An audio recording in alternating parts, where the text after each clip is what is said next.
एक जो सबसे ज़्यादा और कॉमन प्रॉब्लम्स में से आती है वो हमारे बच्चों के अंदर हाइपर एक्टिविटी।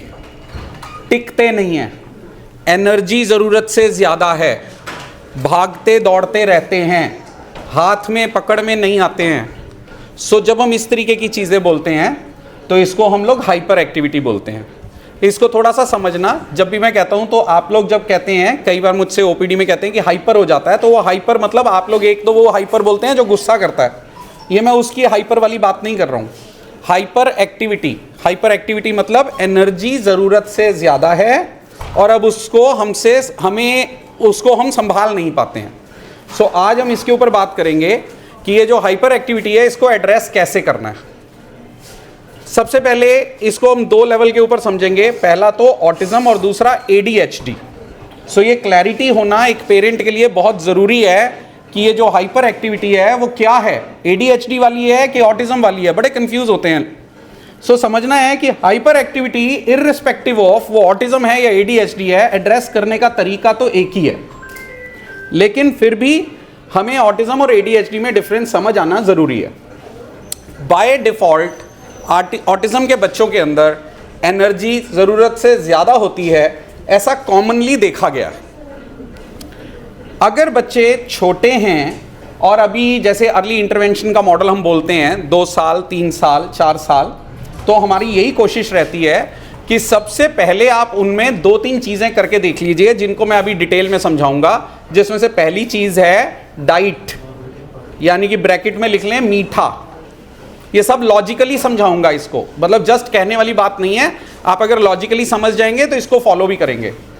दूसरा इसके अंदर आता है ओवर स्टिमुलेशन बंद, यानी कि आवाज़ें, लाइटें, जैसे टॉयज़ हो गए जिसमें कि लाइट्स आती हैं, वो स्टेन गन्स वाली आ गई, या म्यूज़िक वाले आ गए, या टीवी आ गया, मोबाइल आ गया, लैपटॉप आ गया, आईपैड आ गया, कार्टून चैनल्स आ गए, म्यूज़िक आ गए, सॉन्ग्स आ गए।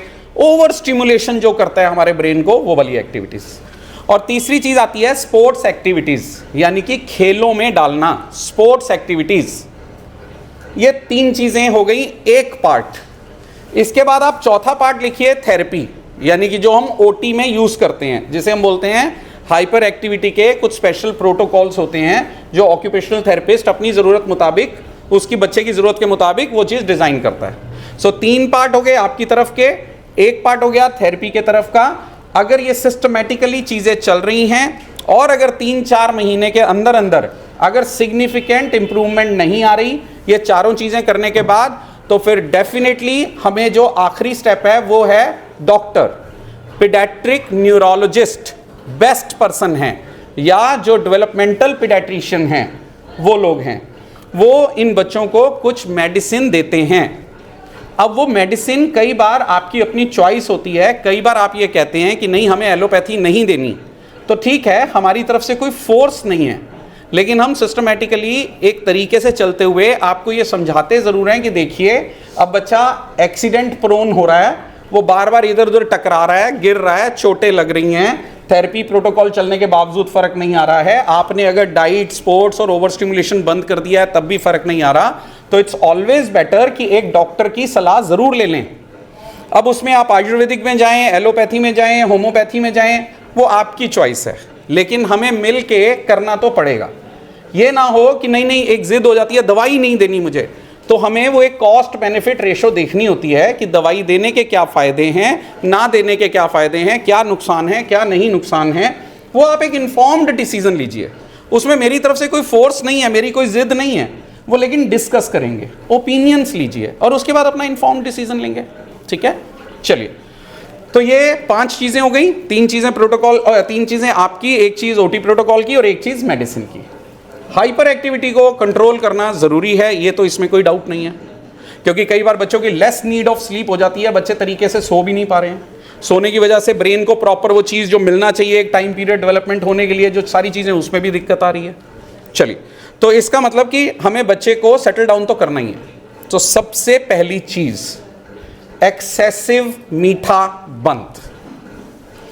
अब इसमें बड़ी कंफ्यूजन है, वो कहते हैं जी हम इसको चीनी नहीं दे रहे हैं, गुड़ दे रहे हैं, शहद दे रहे हैं, मिश्री दे रहे हैं। नहीं, असल में ना बात समझिए, बात मीठे की नहीं है, बात कैलोरीज की है। कैलोरीज जो कि एनर्जी का एक मापदंड होता है। सो ये आप किसी भी चीज से, इवन जब मैं कहता हूं कि आप चिप्स बंद कीजिए, तो चिप्स तो मीठे नहीं होते, लेज वाले या जो भी ब्रांड में जो भी बोलूं या जैसे भी आते हैं, तो मैं क्यों कहता हूं उसमें तो मीठा नहीं है, फिर वो क्यों बंद करवाता हूं? कैलोरी कंटेंट ज्यादा होता है। जो भी ये प्रोसेस्ड फूड्स होते हैं या प्रेजर्व्ड फूड्स होते हैं, इनके अंदर कैलोरी कंटेंट ज्यादा होता है। तो मुझे किसी भी शुगर के फॉर्म से कोई प्रॉब्लम नहीं है, कैलोरी से है, और कैलोरीज तो उसमें आएंगी। अब कैलोरी क्या है? एनर्जी है। जैसे हम किसी चीज को किलो में नापते हैं, किसी चीज को लीटर्स में नापते हैं, ऐसी हम एनर्जी को कैलोरीज में नापते हैं। तो बाय डिफॉल्ट शरीर के अंदर एनर्जी ज्यादा है, तो ऊपर से जब मैं इस तरीके के हाई कैलोरी कंटेंट डाल देता हूं तो वो हाइपर एक्टिविटी और बढ़ जाती है। ये तो ठीक वैसा ही हो गया जैसे आग में हमने घी डाल दिया। अब जब हाइपर एक्टिविटी ज्यादा रहेगी तो मैं फोकस नहीं कर पाऊंगा, तो जो थेरेपी में प्रोटोकॉल सिखाना चाह रहा हूं वो नहीं सिखा पाऊंगा। तो यानी कि हमारा टाइम भी जा रहा है, पैसा भी जा रहा है, मेहनत भी जा रही है, सारे रिसोर्सेज वेस्ट जा रहे हैं, लेकिन जाने अनजाने में हम बच्चे को मीठा दे रहे हैं। अब मीठे के फॉर्म्स कौन कौन से हैं समझ लीजिए। सबसे पहला जो बंद करना है वो है कोक, पेप्सी, फैंटा वगैरह वगैरह वगैरह वगैरह। मेरे मुंह से पहले निकलता था कि इसकी ना कोक बंद कर दो, तो मैं जब शुरू में जब ये क्लासेस लेनी शुरू की कि ये कोक पेप्सी बिल्कुल नहीं देनी, तो कई पेरेंट्स बहुत फॉलो करते हैं इस चीज को। तो एक बार उसकी पीएमटी हुई, कहते अब हमने इसको कोक पेप्सी बिल्कुल नहीं देते, अब ये सिर्फ लिम्का और फैंटा लेता है। तो ऐसी गलती नहीं करनी। उसके बाद मैंने बोलना शुरू कर दिया कोक, पेप्सी, फैंटा, लिम्का कुछ नहीं देना है। मतलब ये जो कार्बोनेटेड ड्रिंक्स हैं ये नहीं देने हैं, इनके अंदर मीठा का कंटेंट बहुत ज्यादा है। दूसरा आते हैं जो हमें पता नहीं चलता, वो हम करते हैं टेट्रा पैक के जूस, ये जो फ्रूटी वगैरह हो गई या कुछ और चीजें आ गई इस तरीके के। मैं किसी ब्रांड की इंडोर्समेंट या डाउन या वो नहीं करना चाह रहा हूं, सिर्फ कंसेप्ट समझाना चाह रहा हूं कि ये जो टेट्रा पैक के जूसेस जो होते हैं इसके अंदर भी शुगर कंटेंट बहुत ज्यादा है। टॉफी, चॉकलेट, कैंडी मैं नहीं देती, दादाजी दे देते हैं, मैं नहीं देती, दादी दे देती है, मैं नहीं देती है, मम्मी दे देती है, मैं नहीं देता, पापा दे देते हैं। नहीं चलेगा, जो मर्जी दे, कैलोरी तो उतनी रहनी है। तो समझ लो कि टॉफी, चॉकलेट, कैंडी भी बंद है। प्योर फॉर्म ऑफ स्वीट्स तो बंद है ही है। इसके अलावा जो हमें नहीं पता चलता वो होता है बिस्किट्स के पैकेट्स, और फिर वो भी कहते हैं ये तो हमने अपना आटा देके बेकरी से बनवाए हैं, तो हम वो वाले देते हैं। तो आप जरा ध्यान देखो कि उसको आटा देते हो, चीनी तो नहीं देते ना उसको, बेकरी वाले को देते हो तो फिर चीनी इसके अंदर है। तो चाहे वो बेकरी से आ रहा है, चाहे वो पैक आ रहा है, चाहे कोई भी बिस्किट आ रहा है। अच्छा, जब वो कहते हैं कि नहीं हम तो इसको मैरी वाले देते हैं, इसको हम वो 50-50 वाले देते हैं, चाहे वो नमकीन है चाहे, लेकिन आप एक मिनट उसका कैलोरी कंटेंट पढ़ लो, उसके पैकेट के ऊपर लिखे हुए हैं ना, तो एक्स्ट्रा कैलोरीज नहीं देनी है। एक और गलती हम मीठे में कहाँ करते हैं, हम जूसेस देना शुरू कर देते हैं। हर चीज का जूस निकाल कर दे रहे हैं, सेब का, संतरे का, ये पाइनएप्पल का, हर चीज का। इसमें वो जो मुझे टेक्निकल लैंग्वेज नहीं पता, डाइटिशियन को ज्यादा पता होगा, शायद वो ग्लाइसेमिक इंडेक्स उनका बहुत ज्यादा होता है, तो शायद उसमें शुगर का एकदम बहुत जल्दी वो सर जाता है। यस, सो जूसेस नहीं देने हैं, फ्रूट दे सकते हैं, क्योंकि फ्रूट्स के अंदर आप वो पूरा फाइबर जा रहा है, फिर उसका कंटेंट होगा, सैटिस्फैक्शन आएगी, बल्कि उससे उसके गट इश्यूज भी सॉल्व होंगे। तो फ्रूट देने में और फ्रूट जूस देने में बहुत फर्क है। सो फ्रूट के जूसेस नहीं देने हैं, होल फ्रूट देना है। सो यहां तक ये चीजें समझ आ रही हैं कि मीठे में।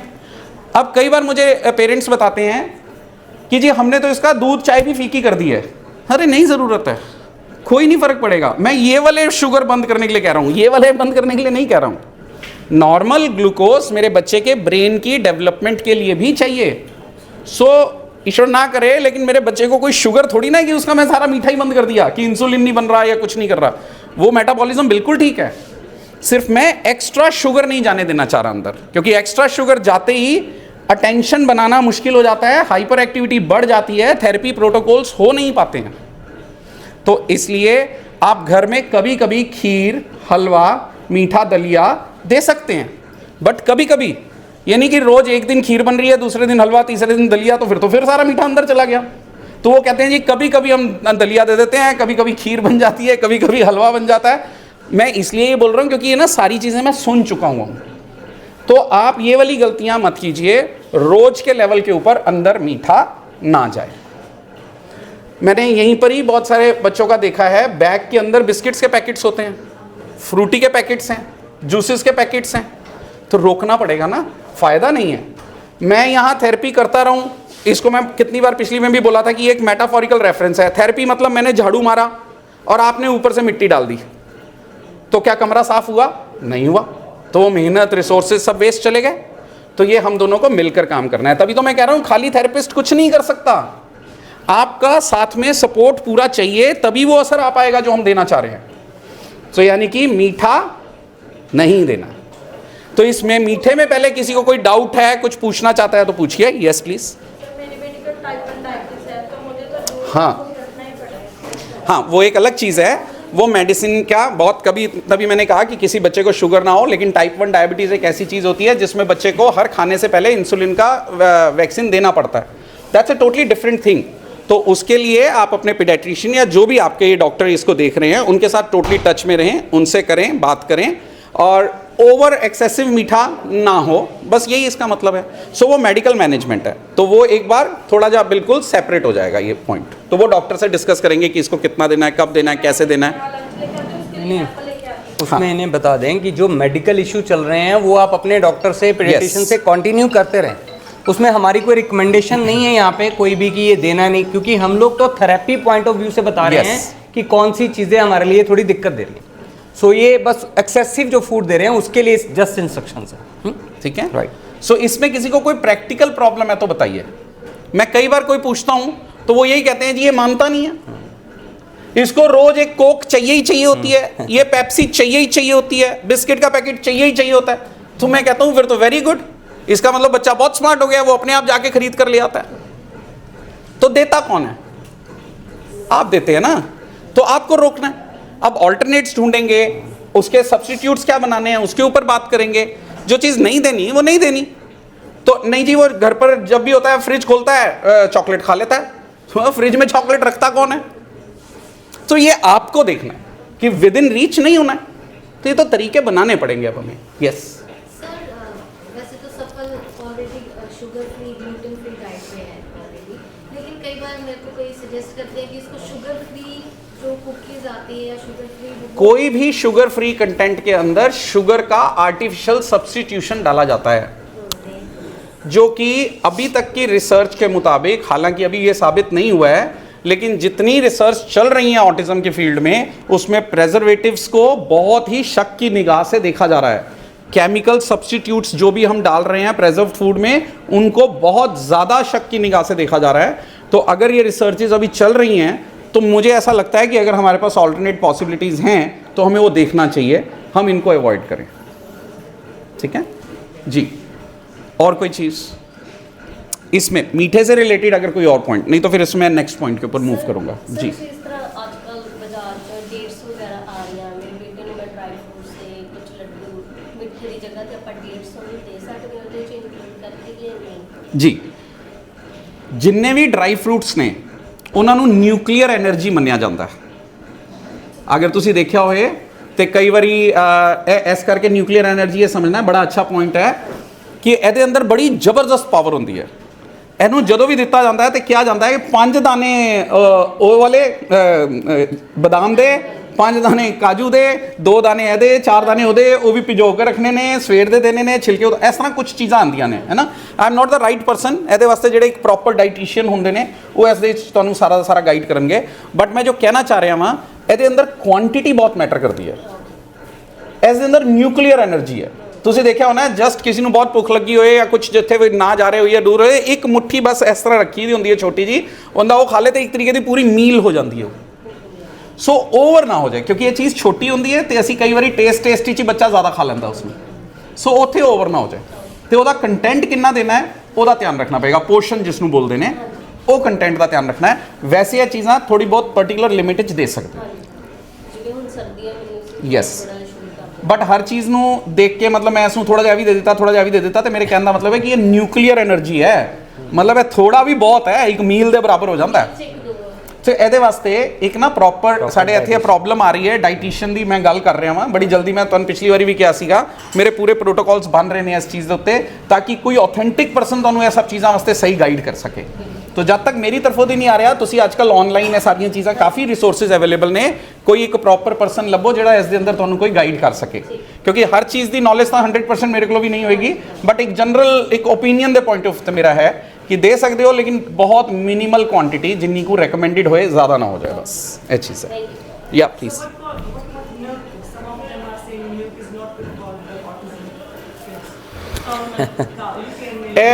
आज का मॉड्यूल दूसरा हो जाएगा, लेकिन फिर भी इसनू होल्ड करके रखो। अगर कोई टाइम का स्कोप लग्या तो हुणे इन्होंने भी नाम लेता ग्लूटन फ्री डाइट, तुसी नाम दे दिता कि मिल्क यानी कि लैक्टोज इंटॉलरेंस, ये पूरा पूरा एक मॉड्यूल है। सो ये पॉइंट्स होल्ड करके रखो क्योंकि ये बहुत इंपॉर्टेंट टॉपिक है। ਇਹਦੇ ਉੱਤੇ ਵੈਰੀ ਸੂਨ ਮੈਂ ਐਸੇ ਟੌਪਿਕ ਦੇ ਉੱਤੇ ਗੱਲ ਕਰਾਂਗਾ ਜਿੰਨੀ ਕੁ ਮੇਰੀ ਆਪਣੇ ਫੀਲਡ ਦੇ ਹਿਸਾਬ ਨਾਲ ਸਮਝ ਹੈਗੀ ਹੈ। बट ये दोनों पॉइंट्स बहुत इंपॉर्टेंट ने, मैंने ज़रूर किसी नेक्स्ट प्रोटोकॉल के उत्ते, नहीं तो आप नोट कर लो, नेक्स्ट जो हमने देना है मॉड्यूल पहले इसी के ऊपर दे देते हैं, कर दांगा मैं। ये पॉइंट इंपॉर्टेंट है, जल्दी कवर करने हैं, ठीक है। होर कुछ इस दे रिलेटेड, ठीक है। सो मोटे तौर पर यह समझ आ गया कि मिठा क्यों बनता है, साड़ी कोई जिद नहीं है, लेकिन लॉजिक समझ लो कि वो मिठा जाते ही अग दे घ्यो का काम करता है। सो उसनू फिलहाल थोड़ा जा असी रिस्ट्रिक्ट करांगे। हुण दूसरा पॉइंट आता है ओवर स्टिमुलेशन। एक तो ऑटिज्म की वजह नाल पहले ही mobile screen time, TV, laptop, iPad पहले ही सारे बंद ने। वो अंदर कई बार मैं पेरेंट्स को पूछना वा कि इसनू मोबाइल तो नहीं दिता, नहीं दिता जी, सिर्फ टीवी देखता है। मोबाइल असी बिल्कुल नहीं देंगे, बस टीवी देखता है। और है स्क्रीन टाइम बंद है, मोबाइल का इन्नी जी स्क्रीन है, टीवी की इन्नी वड्डी स्क्रीन है, तो होर भी गलत हो गया। सो एक तो हो गया कि ऑटिज्म के अंदर स्क्रीन टाइम क्यों बंद होना चाहिए, वो मैं बाद एक बार गल करना, हो सकता है वो अज दे ही मॉड्यूल मैं सोचा होया, अज ही उसनू कवर कर दांगा मैं। सो मोबाइल स्क्रीन टाइम और क्यों बंद होंदा है ऑटिज्म का, एक तो समझ लो। लेकिन पहले अजे अज असी जिहड़ी गल कर रहे हैं वो हाइपर एक्टिविटी के हिसाब नाल गल कर रहे हैं। सो हाइपर एक्टिविटी के लॉजिक यह है कि साडे जिहड़े ADHD के बच्चे हुंदे ने, उन्हां दे अंदर पहले ही स्टिम्यूलेशन बहुत ज़्यादा है, मतलब हर चीज़ की हाइपर एक्टिविटी, हर चीज़ की तेज़ी है।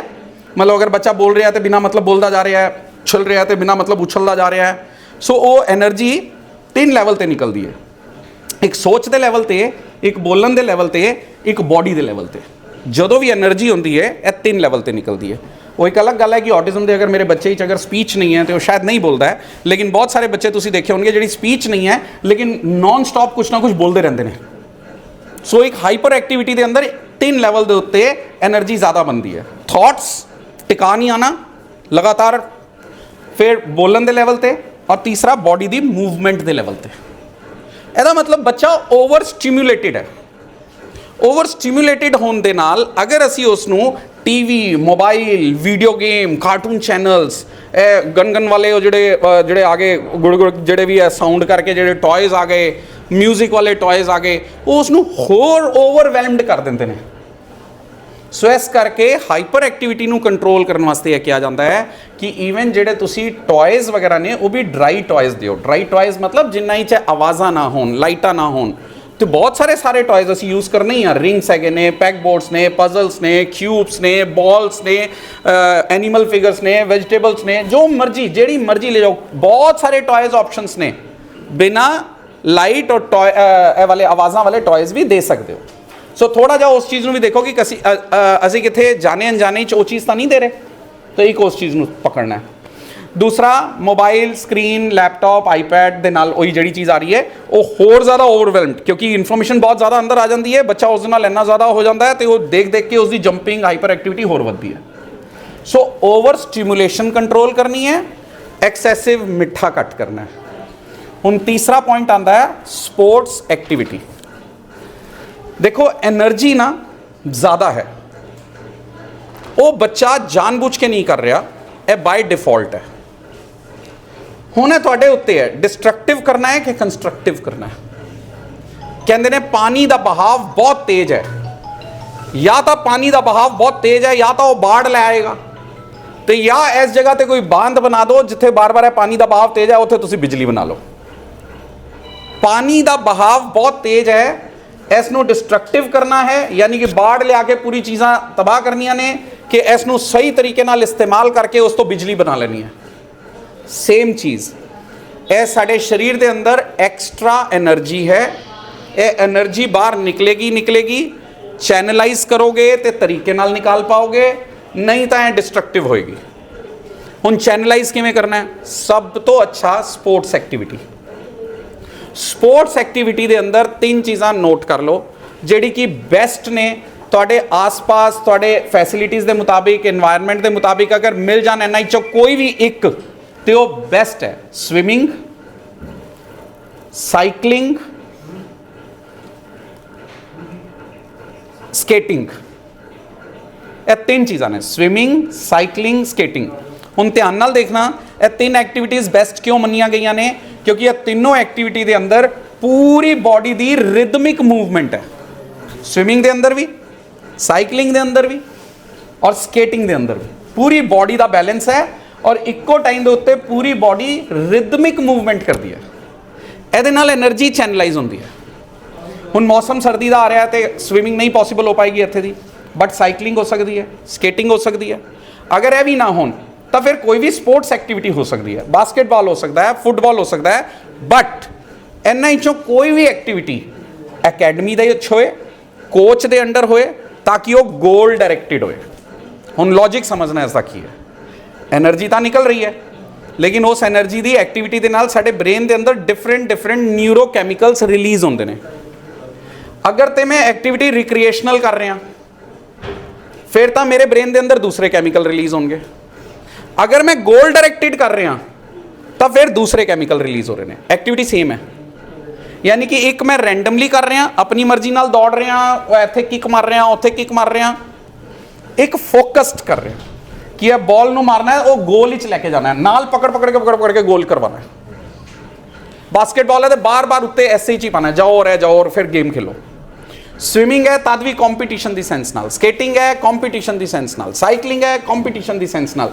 ਉਹਦੇ ਅੰਦਰ ਕੀ ਹੁੰਦਾ ਹੈ ਕਿ ਉਸ ਵਿੱਚ ਇੱਕ ਕੋਚ ਮਿਲੇਗਾ। ਹਾਲਾਂਕਿ ਬਹੁਤ ਫੈਸਿਲਿਟੀਜ਼ ਘੱਟ ਨੇ ਜਿੰਨੀਆਂ ਕੋ ਅਸੀਂ ਇੱਥੇ ਕਰ ਪਾ ਰਹੇ ਹਾਂ, ਡੈਫੀਨਿਟਲੀ ਅਸੀਂ ਸਪੋਰਟ ਕਰ ਰਹੇ ਹਾਂ, ਲੇਕਿਨ ਜਿੱਥੇ ਹੋਰ ਸਟਰਕਚਰ ਮਿਲ ਜਾਏ, ਹੋਰ ਜ਼ਿਆਦਾ ਮਿਲ ਜਾਏ, ਉੱਥੇ ਵੀ ਕਰੋ।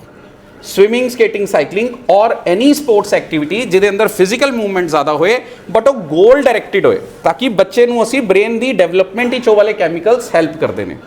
ਸੋ ਰਿਕ੍ਰੀਏਸ਼ਨਲ ਨਹੀਂ ਕਿ ਹਾਂਜੀ ਅਸੀਂ ਦੇ ਦਿੱਤਾ ਜੀ, ਅਸੀਂ ਪਾਰਕ ਲੈ ਜਾਈਦਾ, ਸਾਈਕਲ ਦੇ ਦਈਏ, ਘੁੰਮਦਾ ਰਹਿੰਦਾ, ਨਹੀਂ ਚੱਲੇਗਾ, ਕੋਈ ਫਾਇਦਾ ਨਹੀਂ ਹੋ ਰਿਹਾ। ਉਹ ਸਗੋਂ ਉਸ ਦੀ ਹਾਈਪਰ ਐਕਟੀਵਿਟੀ ਹੋਰ ਵਧਾ ਰਿਹਾ, ਸੈਲਫ ਡਾਇਰੈਕਟਿਡ ਬਿਹੇਵੀਅਰ ਹੋਰ ਵਧਾ ਰਿਹਾ। ਸੋ there is a ਹਾਈਪੋਥੇਸਿਸ, there is a theory ਕਿ ਅਗਰ ਅਸੀਂ ਉਹੀ ਐਕਟੀਵਿਟੀ ਮੀਨਿੰਗਫੁਲੀ ਕਰਾਵਾਂਗੇ ਤਾਂ ਉਹਦਾ ਬ੍ਰੇਨ ਦੇ ਅੰਦਰ ਅਲੱਗ ਕੈਮੀਕਲ ਰਿਲੀਜ਼ ਹੋਣਗੇ ਔਰ ਉਹਦੇ ਨਾਲ ਬ੍ਰੇਨ ਦੀ ਅਲੱਗ ਲੈਵਲ ਤੇ ਮੈਚਿਓਰਿਟੀ ਔਰ ਫਿਜ਼ੀਕਲ ਗਰੋਥ ਹੋਏਗੀ। ਸੋ ਸਪੋਰਟਸ ਐਕਟੀਵਿਟੀ ਆਲਵੇਜ਼ ਇਨ ਅ ਮੀਨਿੰਗਫੁਲ ਵੇ। ਸੋ ਇਹ 3 ਚੀਜ਼ਾਂ ਸਮਝ ਆ ਗਈਆਂ, ਐਕਸੈਸਿਵ ਮਿੱਠਾ ਬੰਦ, ਓਵਰ ਸਟਿਮੂਲੇਸ਼ਨ ਬੰਦ ਔਰ ਸਪੋਰਟਸ ਐਕਟੀਵਿਟੀ, ਤਾਂ ਕਿ એનર્ਜੀ ਨੂੰ ਚੈਨਲਾਈਜ਼ ਕੀਤਾ ਜਾਏ। ਔਰ ਬਾਕੀ ਕਿਉਂਕਿ ਉਹਨਾਂ ਵਿੱਚ એનર્ਜੀ ਜ਼ਿਆਦਾ ਹੁੰਦੀ ਹੈ ਤੇ ਬੜਾ ਅਚੀਵ ਕਰਦੇ ਨੇ। ਔਰ ਇਹਦੇ ਵਾਸਤੇ ਮੈਂ ਹਮੇਸ਼ਾ ਸੰਯਮ ਦਾ ਐਗਜ਼ਾਮਪਲ ਦੇਣਾ। ਉਹ ਸਵਿਮਿੰਗ ਵੀ ਕਰਦਾ, ਉਹ ਸਾਈਕਲਿੰਗ ਵੀ ਕਰਦਾ, ਉਹ ਸਕੇਟਿੰਗ ਵੀ ਕਰਦਾ, ਔਰ ਉਹ ਕਿਸ ਲੈਵਲ ਤੇ ਕਰਦਾ ਹੈ। ਹੁਣੇ ਉਹ ਪਿੱਛੇ ਕੋਈ ਰਜਿਸਟ੍ਰੇਸ਼ਨ ਦੀ ਅਸੀਂ ਗੱਲ ਕਰ ਰਹੇ ਸੀ ਤੇ ਟੈਕਨੀਕਲ ਪੁਆਇੰਟ ਆਫ ਵਿਊ ਨਾਲ ਰੁਕ ਗਿਆ। ਪੈਰਾ ਓਲੰਪਿਕਸ ਨਹੀਂ, ਸਪੈਸ਼ਲ ਓਲੰਪਿਕਸ ਦੇ ਅੰਦਰ ਉਸ ਨੂੰ ਅਸੀਂ ਰਜਿਸਟਰ ਕਰਾ ਰਹੇ ਹਾਂ। ਔਰ ਤੁਸੀਂ ਬਹੁਤ ਦੇਖਿਆ ਹੋਣਾ ਹੈ ਸਾਡੇ ਕਈ ਸਪੈਸ਼ਲ ਨੀਡ ਬੱਚੇ ਬਹੁਤ ਸਾਰੇ ਸਪੋਰਟਸ ਐਕਟੀਵਿਟੀਜ਼ ਦੇ ਅੰਦਰ ਮੈਡਲਸ ਲੈ ਕੇ ਆਉਂਦੇ ਨੇ।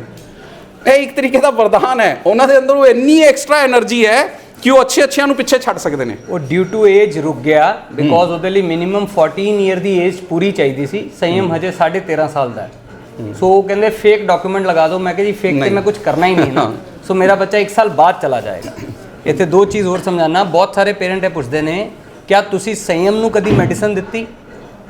ਮੈਂ ਅੱਜ ਤੱਕ ਵੀ ਸੰਯਮ ਨੂੰ ਕੋਈ ਮੈਡੀਸਨ ਨਹੀਂ ਦਿੱਤੀ। ਸੋ ਉਹੀ ਡਾਕਟਰ ਸਾਹਿਬ ਜਿਵੇਂ ਦੱਸਦੇ ਪਏ ਸੀਗੇ ਕੰਸਟਰਕਟਿਵ, ਮੈਂ ਉਹਨੂੰ ਹਮੇਸ਼ਾ ਥਰੂ ਸਪੋਰਟਸ ਤੇ ਹੀ ਚੈਨਲਾਈਜ਼ ਕਰਨਾ ਸ਼ੁਰੂ ਕੀਤਾ। ਜਿਹੜੇ ਵੀ 3 ਮੋਡਿਊਲ ਤੁਹਾਨੂੰ ਸਮਝਾਏ ਨੇ ਡਾਕਟਰ ਸਾਹਿਬ ਨੇ, ਮੈਂ ਤਿੰਨਾਂ ਨੂੰ ਐਕਸਪਲੇਨ ਕਰਦਾ ਸੰਯਮ ਦੇ ਥਰੂ ਹੀ। ਅੱਜ ਸੰਯਮ 13.5 ਸਾਲ ਦਾ ਹੋ ਗਿਆ ਹੈ। ਅਸੀਂ ਅੱਜ ਤੱਕ ਵੀ ਕਿਸੇ ਵੀ ਨਿਊਰੋਲੋਜਿਸਟ ਦੇ ਕੋਲੋਂ ਮੈਂ ਉਹਨੂੰ ਕੋਈ ਮੈਡੀਸਨ ਨਹੀਂ ਦਿੱਤੀ ਹੈ ਬਿਕੋਜ਼ ਅਸੀਂ ਉਹਦਾ ਇੱਕ ਸਟਰਕਚਰ ਬਣਾਉਣ ਦੀ ਹਮੇਸ਼ਾ ਕੋਸ਼ਿਸ਼ ਕੀਤੀ ਹੈ। ਉਹਦੀ એનર્ਜੀ ਨੂੰ ਥਰੂ ਸਪੋਰਟਸ ਚੈਨਲਾਈਜ਼ ਕਰਾਉਣ ਦੀ ਕੋਸ਼ਿਸ਼ ਕੀਤੀ ਹੈ।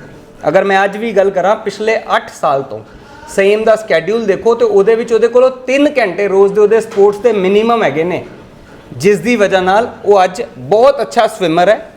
ਜਦੋਂ ਸਵਿਮਿੰਗ ਹੁੰਦੀ ਹੈ ਤੁਸੀਂ ਕਿਸੇ ਨੇ ਵਿੱਚੋਂ ਕਈ ਪੇਰੈਂਟਸ ਨੇ ਉਹਨੂੰ ਦੇਖਿਆ ਹੋਇਆ ਸਵਿਮਿੰਗ ਕਰਦੇ, ਪੂਲ ਦੇ ਉੱਤੇ ਇਕੱਠੇ ਜਾਂਦੇ ਨੇ ਤੇ ਉਹ ਬਹੁਤ ਅੱਛੀ ਸਵਿਮਿੰਗ ਕਰਦਾ ਹੈ। ਸੋ ਸਾਈਕਲਿੰਗ ਉਹ ਤੁਹਾਡੇ ਸਾਹਮਣੇ ਕਰਦਾ ਹੈ, ਸਕੇਟਿੰਗ ਵੀ ਉਹ ਬਹੁਤ ਅੱਛੀ ਕਰਦਾ ਹੈ।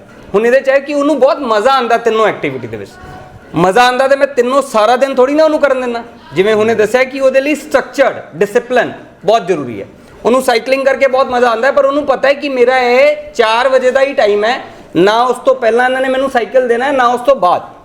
ਤੇ ਜੇ 5 ਵਜੇ ਖਤਮ ਹੋ ਜਾਂਦੀ ਹੈ ਤੇ ਮਤਲਬ ਖਤਮ। ਉਹਨੂੰ ਬਹੁਤ ਮਜ਼ਾ ਆਉਂਦਾ ਚਲਾ ਕੇ, ਪਰ ਉਹ ਇਹ ਨਹੀਂ ਕਿ ਜਦੋਂ ਵੀ ਉਹਦਾ ਦਿਲ ਕੀਤਾ ਉਹਨੇ ਸਾਈਕਲ ਚੱਕਿਆ ਤੇ ਉਹ ਚਲਾਉਣ ਲੱਗ ਪਿਆ ਘਰ ਦੇ ਵਿੱਚ ਸਾਰਾ ਦਿਨ, ਕਿਉਂਕਿ ਮੇਰਾ ਬੱਚਾ ਤਾਂ ਐਕਟੀਵਿਟੀ ਕਰ ਰਿਹਾ, ਸੋ ਸਾਰਾ ਦਿਨ ਸਾਈਕਲ ਚਲਾਉਣ ਲੱਗ ਪਿਆ, ਮਤਲਬ ਫਿਰ ਉਹੀ ਸੈਲਫ ਡਾਇਰੈਕਟਡ ਬਿਹੇਵੀਅਰ ਆ ਗਿਆ।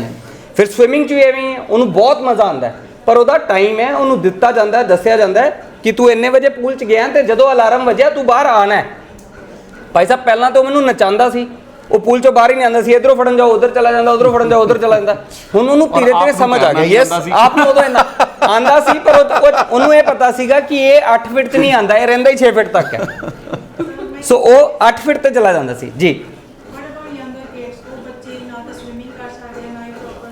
सब दसो जी। ਇਸ ਤਰ੍ਹਾਂ ਹੈ ਹੀ ਨਹੀਂ। ਮੈਂ ਤੁਹਾਨੂੰ ਕਿੰਨੇ ਆਓ ਮੇਰੇ ਨਾਲ ਪੂਲ ਤੇ ਚੱਲੋ, ਮੈਂ ਤੁਹਾਨੂੰ ਉੱਥੇ 2 ਸਾਲ ਦੇ ਬੱਚੇ ਸਵਿਮਿੰਗ ਕਰਦੇ ਦਿਖਾਣਾ। ਅਕੈਡਮੀ ਦੇ ਕੋਚ ਦੀ ਸੁਪਰਵਿਜ਼ਨ ਵਿੱਚ ਸੇਫਟੀ ਕੰਸਰਨਸ ਦਾ ਧਿਆਨ ਰੱਖਦੇ ਹੋਏ, ਇਹ ਸੇਫਟੀ ਕੰਸਰਨ ਲਈ ਵੀ ਦੱਸ ਰਹੇ ਹਾਂ ਕਿ ਕੋਚ ਨੇ ਪਹਿਲੇ ਦਿਨ ਹੀ ਸੰਯਮ ਨੂੰ ਅਲਾਉ ਨਹੀਂ ਕੀਤਾ ਸੀ। ਪਹਿਲੇ ਦਿਨ ਤੇ ਸਾਰੇ ਸ਼ਹਿਰ ਦੇ ਪੂਲ ਨੇ ਉਹਨੂੰ ਮਨਾ ਕਰ ਦਿੱਤਾ ਸੀ ਕਿ ਜੀ ਅਸੀਂ ਨਹੀਂ ਲੈਣਾ। ਫਿਰ ਉਸ ਦੇ ਵਾਸਤੇ 3 ਮਹੀਨੇ ਘੁੰਮਦੇ ਰਹਿ ਗਏ, ਪੂਰਾ ਸੀਜ਼ਨ ਨਿਕਲ ਗਿਆ। ਅਗਲੇ ਸੀਜ਼ਨ ਆ ਕੇ ਬਹੁਤ ਮੱਥੇ ਮੁੱਥੇ ਟੇਕ ਕੇ ਮੈਂ ਆਪਣੇ ਅੰਦਰ ਹਿੰਮਤ ਭਰੀ ਕਿ ਮੈਂ ਹੀ ਕੋਚ ਬਣਨਾ। ਮੈਨੂੰ 3 ਮਹੀਨੇ ਲੱਗੇ ਸਵਿਮਿੰਗ ਸਿੱਖਣ ਨੂੰ। ਫਿਰ 3 ਮਹੀਨੇ ਬਾਅਦ ਸੰਯਮ ਨੂੰ ਮੈਂ ਕੰਸਰਨ ਦੇ ਕੇ ਉਤੋਂ ਪੂਲ ਦੇ ਵਿੱਚ ਉਤਾਰਿਆ, ਉਹਨੇ 3 ਦਿਨ ਦੇ ਵਿੱਚ ਸਿੱਖ ਲਈ। ਔਰ ਮੈਂ ਤੁਹਾਨੂੰ ਦੱਸ ਰਿਹਾ ਨਾ ਕਿ ਉਹਨੂੰ ਇਹ ਪਤਾ ਸੀ ਕਿ ਇਹ ਇੱਥੋਂ ਤੱਕ ਹੀ ਆਂਦਾ, 8 ਫੁੱਟ ਤੱਕ ਨਹੀਂ ਆਂਦਾ ਅੱਗੇ। ਤੇ ਜਦੋਂ ਉਹਨੂੰ ਕੱਢਣ ਦੀ ਵਾਰੀ ਹੁੰਦੀ ਸੀ ਉਹ 8 ਫੁੱਟ ਤੇ ਚਲਾ ਜਾਂਦਾ, ਕਿਉਂਕਿ ਮੈਂ ਕੰਬਦਾ ਸੀ ਤੇ ਉਹ ਚਲਾ ਜਾਂਦਾ ਸੀ।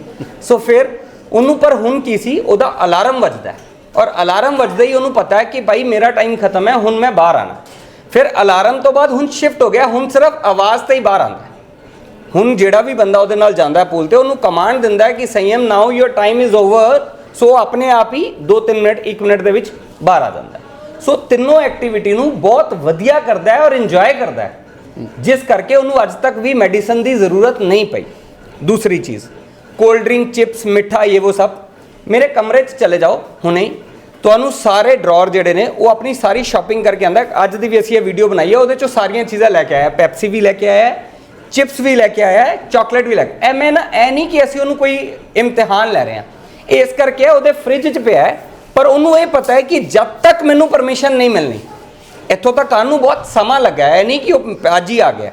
सो इदा सीगा कि फ्रिज असीं जानबूझ के रखते सी, नहीं तो की हुंदा कि असीं किते भी स्टोर च चले जाते हैं, भाई साहब उत्थे बच्चा कंट्रोल ही नहीं आंदा, वो तो उत्थे जाके लम्मा पै जांदा, फ्रिज चों कढ़दा, जबरदस्ती खोलदा, उन्होंने सिखाण वास्ते सारे ड्रॉर दे विच चिप्स भी पे है, पॉपकॉर्न भी पे है, पेप्सी भी पई है, चॉकलेट भी पई है, पर ओदा एक टाइम सेट है, उन्होंने पता है कि ये मैनू महीने च एक बारी, हाँ कि क्वांटिटी भी, यस वो भी नहीं कि उन्होंने पूरी चॉकलेट मिल जाती है। सो उन्होंने पता है कि ये मैनू कदों मिल, हुण उन्होंने पहला सीगा पेप्सी ले ली तो मतलब पूरी है, नहीं हुण उन्होंने पता है कि मैनू सैटरडे वाले दिन या जिस दिन मेरी छुट्टी हुंदी है, पापा मैनू उस दिन मेरी डिजायर पूरी करते हैं, पर वो कट के उसकी गिलासी है वो ही पांदा है, और फिनिश मतलब फिनिश ਉਹਦਾ ਕੱਪ। ਹੁਣ ਉਹਦੀ ਰੂਟੀਨ ਕੀ ਬਣ ਗਈ ਹੈ ਕਿ ਜਦੋਂ ਵੀ ਇੱਥੇ ਕੋਈ ਖੋਲ ਲੈਂਦਾ ਤਾਂ ਉਸ ਕੱਪ ਤੋਂ ਬਿਨਾ ਪੀਂਦਾ ਹੀ ਨਹੀਂ ਹੈ, ਕਿਉਂਕਿ ਇੱਕ ਸਿਸਟਮ ਫੋਲੋ ਕਰਨ ਲੱਗ ਪਿਆ ਨਾ। ਉਹਨਾਂ ਦਾ ਵਾਈਟ ਕੱਪ ਹੈ, ਉਹ ਕੱਪ ਰੱਖਿਆ ਹੋਇਆ, ਉਹਨੇ ਉਹੀ ਭਰਨਾ ਹੈ ਔਰ ਉਹਨੂੰ ਹੀ ਸਿਪ ਸਿਪ ਕਰਕੇ ਪੀਣਾ ਹੈ, ਪਤਾ ਹੈ ਨਹੀਂ ਤਾਂ ਖਤਮ ਹੋ ਗਈ ਤੇ ਦੁਬਾਰਾ ਨਹੀਂ ਮਿਲਣੀ ਹੈ। ਸੋ ਮਤਲਬ ਹਰ ਜਗ੍ਹਾ ਇੱਕ ਸਟਰਕਚਰ ਬਣਾਉਣ ਦੀ ਲੋੜ ਹੁੰਦੀ ਹੈ ਸਾਡੇ ਬੱਚੇ ਲਈ। ਸੋ ਉਹਨੂੰ ਇਸ ਕਰਕੇ ਦਿੱਤਾ ਗਿਆ ਹੈ ਤਾਂ ਕਿ ਬਾਹਰ ਜਾ ਕੇ ਸਾਨੂੰ ਇਹ ਚੈਲੰਜ ਨਾ ਆਉਣ। ਹੁਣ ਉਹਨੂੰ ਕਮਾਂਡ ਦਿੱਤੀ ਜਾਂਦੀ ਹੈ ਨਾ, ਹੁਣ 4 ਦਿਨ ਤੋਂ ਉਹਦੀ ਤਬੀਅਤ ਖਰਾਬ ਸੀ, ਲਾਸਟ ਸੈਟਰਡੇ ਉਹਨੂੰ ਚਿਪਸ ਪਫਕੌਰਨ ਨਹੀਂ ਮਿਲੇ, गला खराब है भाई साहब। वो रोज हुने भी मैं और डॉक्टर साहब अंदर बैठे सी, इन्हां दे सामने ही उत्थे पूरा पैकेट पे है, वो आया है, उन्हें आके कहा पापा, मैं कहा बोलो क्या चाहिए, नहीं बोल रहा क्योंकि फीवर है, उन्होंने रेशा है, थोड़ा डिस्टर्ब है आज भी हुई, पर उत्थे जाके पॉइंट कर रहा है। मैं कहा नो चिप्स, सो इन्हां दे सामने बोल के गया नो चिप्स, बोलिया कि नो पॉपकॉर्न। मैं उन्हें दस्या कि तेरा गला खराब है, जदों ठीक हो जाएगा, जदों तेरी मेडिसिन बंद हो जाएगी उदों तैनूं मैं देंगा। भाई साहब वो बोल के जाता है नो चिप्स, नो चिप्स मतलब नो चिप्स मतलब उन्हें नो बोल देता, उन्हें तसल्ली हो गई कि उन मैनू नहीं मिलना, ये हाँ नहीं हुई है मतलब। So no popcorn, no Pepsi, चला गया क्लास से विच। सो मतलब वही फिर अगेन स्ट्रक्चर बनाने की जरूरत है, मतलब पेरेंटिंग है। हाँ सारी पेरेंटिंग, ये सारी दी सारी जिहड़ी जर्नी है ये पेरेंटिंग दे उत्ते 90% डिपेंड करती है, 10% ये प्रोफेशनल ते डिपेंड करती है, पर वही है कि ਧੀਰੇ ਧੀਰੇ ਉੱਥੇ ਤੱਕ ਲਿਆਉਣ ਨੂੰ ਪ੍ਰੋਫੈਸ਼ਨਲ ਦਾ ਇੱਕ ਸਾਥ ਬਹੁਤ ਹੈ। ਸੋ ਇਸ ਲੈਵਲ ਤੇ ਤੁਸੀਂ ਦੇਖਿਆ ਕਿ ਮਿੱਠਾ ਬੰਦ, ਓਵਰ ਸਟਿਮੂਲੇਸ਼ਨ, ਮੋਬਾਈਲ ਸਕਰੀਨ ਬੰਦ, और उसकी स्पोर्ट्स एक्टिविटीज़ की चैनलाइजेशन शुरू। इस तो बाद आता है साडे अपने थैरेपी प्रोटोकॉल्स। बच्चे की नीड बेस्ड एक्टिविटीज़ वास्ते सानू उसके ग्रॉस मोटर फाइन मोटर ते सब ते काम करना है। तो तुसीं देखते हो कि उसके टायर पुलिंग भी चलती है, उसकी कोई अलग किस्म की वाइब्रेशन मसाजिज भी होंदियां ने, स्टेयर्स के उत्ते भी है, हैंगिंग भी है, सब कुछ है। हालांकि ये अंदर सारी स्पोर्ट्स एक्टिविटी के अंदर पिछे कोई हल्की जी है छोटा मोटा कोई चीज़ भी हो जाती है, किसी का कोई हल्का जा कोई मसल पुल होया या बाई चांस कोई बच्चा गिर गया, कुछ भी है। हालांकि ये बड़ा ध्यान रखा जाता है, बट तुहानू भी पता है कि स्पोर्ट्स लैवल के उत्ते कोई भी इंजरी हो सकती है। हालांकि वो बहुत रेयर होता है, बट हो सकता है। तो असी अपनी सुपरविजन होर वधा दईए, होर ज़्यादा केयरफुल हो जाइए, वो देखिए। लेकिन सानू कॉस्ट बेनिफिट रेशो देखने ने। अगर मैं पर्टिकुलर एक छोटे जे बेनिफिट वास्ते या छोटे जे डाउट वास्ते अगर वड्डी वड्डी एक्टिविटीज़ नहीं करांगा, मेरे बच्चे दे gross motor fine motor develop नहीं होंगे। बच्चे जिम विच भी जाते हैं, वड्डे भी जिम विच जाते हैं, योगा भी करते हैं, स्ट्रैचिंग के टाइम ते मसल पुल हो गई, जिम के उत्ते जाके कितनी इंजरीज आंदियां ने, फिर भी असी कॉस्ट बेनिफिट रेशो देखी दा की है। सो मैं ये नहीं कह रहा कि ये बहुत रिस्की चीज़ां ने या है ना, बाई चांस रेयरली कभी किसी नाल हो सकता है, बट वो वास्ते असी उस चीज़ को देख के समझ के उस चीज़ों करिए। सो स्पोर्ट्स एक्टिविटी जस्ट कि मेरे बच्चे को चोट लग जाएगी मैं नहीं कराना, ये नहीं चलेगा। उसनों उस चीज़ों को सेफ्टी का ध्यान विच रखते हुए आप करवाना है। जी जी। सफल 3+ का था सर। हाँ। तो उसके यही सारी जो आप बता रहे हैं हाइपर एक्टिविटी ये सब था, तो उसको शुगर फ्री डाइट पे भी कर दिया, उसको ग्लूटेन फ्री डाइट उसका सेपरेट हो रहा है, तो उस पे था वो। उसके बाद सर फिर भी ना पूरी रात नहीं सोता था सर, मतलब पूरी रात उसने चिल्लाना रोना मतलब यही करना फिर उन्होंने जो वहाँ के पीडियाट्रिक न्यूरोलॉजिस्ट थे उन्होंने रिकमेंड की थी एक मेडिसिन, तो वो अभी तक कंटिन्यू है उसकी, क्योंकि मैंने देखा जब उस टाइम में तो वो 3 टैबलेट्स थी, 3 टैबलेट्स रात में देनी पड़ती थी, लेकिन धीरे धीरे मैंने वो रिड्यूस की, क्योंकि फिर मैंने उसको स्विमिंग में डाल दिया। तो पहले तो कोई इंस्ट्रक्टर नहीं ले रहे थे, जैसे सर ने बताया कोई लेता ही नहीं है, तो वो पहले उसको टच भी नहीं कर रहे थे कि नहीं ये तो सुनता ही नहीं, मैं समझ गया आपका सवाल क्या है। सर ये था कि इतना स्विमिंग में फिर वो परफेक्ट हो गया, 7 फीट डीप में भी फिर वो करवाने लगे उसे डेली का, फिर उसकी मेडिसिन अभी भी रिड्यूस होगी, अब वो 1 टैबलेट पे आ गए। लेकिन सर अभी भी मैंने यहाँ पे देखा जब स्टार्टिंग में यहाँ पे इसकी इतनी एनर्जी फिजिकल एक्टिविटी यहाँ की बेस्ट है, 1-2 रात मैंने उसको मेडिसिन बंद ही कर दी, नहीं वो अच्छे से सोया, पर फिर वो 3rd डे से फिर उसको नींद पड़ी सर 3 AM, कभी 1 बजे कभी 2 बजे उठ के, तो अब ठीक। वो मेडिसिन कंटिन्यू। मैं ये वाली बात अभी बोल रहा था, ये जो लास्ट इसी के ऊपर आना है मेडिसिन के, इसी पे मैंने क्लोज करना है अभी, उस पे मैं ये अभी एड्रेस कर रहा हूँ साथ के साथ। जैसे मैंने बताया कि 3 चीज़ें मैंने आपको समझा दी, एक थेरेपी प्रोटोकॉल हो गया। अब अगर बच्चा ऐसा करते करते भी 6 साल की उम्र तक बढ़ जाता है और एनर्जी कंट्रोल नहीं आ रही है, तो ऑटिज्म के साथ साथ ADHD का डायग्नोसिस एस्टेब्लिश हो जाता है। सो ये ध्यान रखना है, ADHD मतलब attention deficit hyper activity disorders, और ये सारे के सारे डिसऑर्डर्स न्यूरो डेवलपमेंटल डिसऑर्डर्स के अंदर आते हैं, यानी कि जब ब्रेन बन रहा है तो उस समय ये वाले डिसऑर्डर्स देखे गए हैं। 6 साल से पहले भी अगर बच्चे के सिम्टम्स बहुत ही ज़्यादा हैं और वो इन सब चीज़ों की करके अगर एनर्जी चैनलाइज नहीं हो पा रही है, तो फिर डॉक्टर की कंसल्टेशन मस्ट हो जाती है, वो चाहे एज 6 साल से नीचे ही क्यों ना हो। उस पॉइंट ऑफ व्यू से बहुत सारे पेरेंट्स ये कहते हैं कि इसके बारे में बहुत कुछ है कि ये दवाइयों के बहुत सारे साइड इफ़ेक्ट्स होते हैं, हम ये दवाइयाँ नहीं देना चाहते हैं। मैं इसमें ये कहना चाहूँगा कि अब जो ये मेडिसिन्स के अंदर फील्ड है ये काफ़ी एडवांस हो गई है। हालांकि मैं इसकी कोई श्योरिटी गारंटी नहीं दे सकता, क्योंकि हर बच्चे के अंदर अलग उसका इम्पैक्ट होता है, लेकिन इसके कंसर्न एड्रेस करने के लिए आपका डॉक्टर बैठा है, उससे क्लियरली पूछो कि इसके साइड इफ़ेक्ट्स क्या हैं, हमें ऐसे कौन से सिम्टम्स आएंगे कि हमें मेडिसिन को रोकना है या नहीं कंटिन्यू करना है। जस्ट सुनी सुनाई बातें नहीं, कंसल्ट कीजिए। मैंने पहले ही कहा है, डेवलपमेंटल पीडियाट्रिशियन या जो प्योरली चाइल्ड साइकेट्रिस्ट जो चाइल्ड सेगमेंट में काम कर रहा है, या जो पीडियाट्रिक न्यूरोलॉजिस्ट है, they are the very right professionals जो आपको इन चीज़ों के बारे में बताएंगे। ये दवाइयों के बारे में एक चीज़ समझ लेना, ये दवाइयाँ बूंदों के हिसाब से सेट की जाती हैं, ड्रॉप्स के हिसाब से। इसके मतलब कि इसके अंदर कितनी अलग किस्म की पावर होगी, ये हमारे ब्रेन के न्यूरोकेमिकल्स को अफेक्ट करती हैं, जिनको हम न्यूरोट्रांसमीटर्स बोलते हैं हमारे ब्रेन के।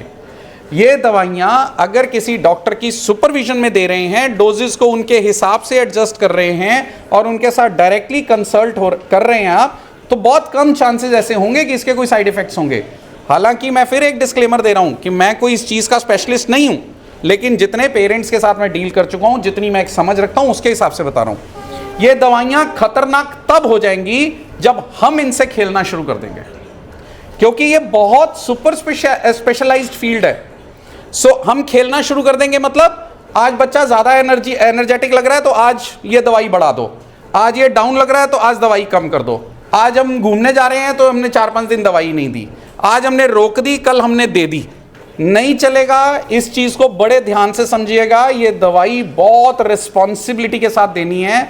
जिन बच्चों की डोज सेट हो जाती है, जिन बच्चों की हाइपर एक्टिविटी स्टेबल हो जाती है, उनके अंदर थेरेपी के मिरेक्युलस रिजल्ट्स आते हैं।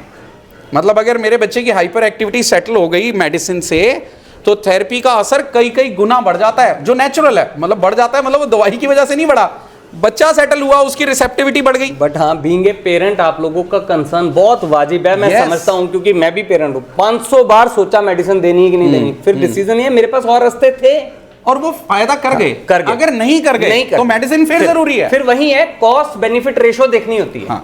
है ना? कि क्या भाई मैं थेरेपी भी करा रहा हूं, मेरा बच्चा तब भी कंट्रोल नहीं आ रहा, पर फिर थेरेपिस्ट के पास भी वो कोई रह नहीं जाती ना चीजें, वहां फिर हमें भी मेडिसिन का सहारा लेना पड़ता है। फिर वो जब सेट हो जाती है तो फिर बच्चा मैनेज होना शुरू हो जाता है, फिर थेरेपी भी काम करनी हमारे ऊपर बड़ा एथिकल डिलेमा है। मैंने आपसे अपना लुधियाना केस एक डिस्कस किया था, मैं नाम तो ऑब्वियसली नहीं ले पाऊंगा। वो बच्चे की हाइपर एक्टिविटी एक लेवल को ऊपर क्रॉस कर गई। अब वो बच्चा एक्सीडेंट प्रोन हो गया, वो इतना जंपी हो गया कि मेरा हर फर्नीचर हर चीज के साथ टकराता था। कहीं कुछ निशान पड़ रहा है, कहीं कुछ निशान पड़ रहा है, कहीं कुछ हो रहा है। उनके पेरेंट्स से मैंने बोला, मैंने कहा ये हाइपर एक्टिविटी एक लेवल को क्रॉस कर गई है, इससे थेरेपी का असर नहीं हो रहा। अब वो ऑब्वियस पेरेंट की मैं हर डिसीजन की रिस्पेक्ट करता हूं, उनके अपने जायज कंसर्न थे कि हम दवाई नहीं देना चाहते। तो मैंने कहा जी ठीक है, लेकिन एक चीज हमेशा याद रखिए, इस समय मेरी थेरेपी में आप देखो, इसको मैंने ये रूम सेपरेट कर दिया, यहां से सारा फर्नीचर निकाल दिया है, दीवारों के ऊपर पैडिंग है, लेकिन उसके बावजूद ये बच्चा यहां से बाहर जाते समय या वहां से यहां आते समय कहीं ना कहीं कुछ ना कुछ जंपी होकर उसको चोट के लिए वो होता चला जा रहा है। आप अगर मेरे को ये वाली थेरेपी करा रहे हो तो ये मैं अब थेरेपी नहीं कर पा रहा, मैं बेबी सिटिंग कर रहा हूं। और ये मुझे मोरली एथिकली मुझे गलत लग रहा है कि मैं आपसे इतनी फीसें लेकर सिर्फ मेरा टीचर बच्चे को संभाल रहा है बस। तो मैं आपसे सच में रिक्वेस्ट करता हूं कि आप कोई सेकंड ओपिनियन लो, थर्ड ओपिनियन लो, कुछ भी लो, मेरे से हाथ खड़े हैं, मैं नहीं कर पा रहा हूं। हालांकि वो पेरेंट इससे ऑफेंडेड फील हुआ, उसको ये लगा कि फिर हम कहां जाएं अगर आप भी मना कर रहे हैं तो। मैंने कहा जी मैं सब चीज़ें मान रहा हूं, लेकिन आप मेरे को बताओ मैं कैसे आपको ये बता दूं कि हाँ ठीक है मैं संभाल रहा हूं, जबकि मैं सिर्फ और सिर्फ बेबी सिटिंग कर रहा हूं। 3 हफ्ते हो गए हमें करते करते। तो मुझे भी ये पेनफुल लगता है। हमें लगता है कि कोई और एक्सपर्ट का ओपिनियन एक बार लेना चाहिए। तो अगर इतनी हाइपर एक्टिविटी हो जाएगी तो फिर मुझे लगता है कि आप कुछ तो ओपिनियन लेना, हमारे पास रास्ता ही नहीं बन पा रहा किसी चीज़ का। तो वो है, सिर्फ इतनी रिक्वेस्ट है कि दवाइयों के साथ अपने आप एडजस्टमेंट्स ना करें। हाँ, आपका बच्चा इन दवाइयों से कभी कभी ज़्यादा सुस्त हो सकता है, उसी समय डॉक्टर के पास जाइए, वो डोज को सेट करेगा।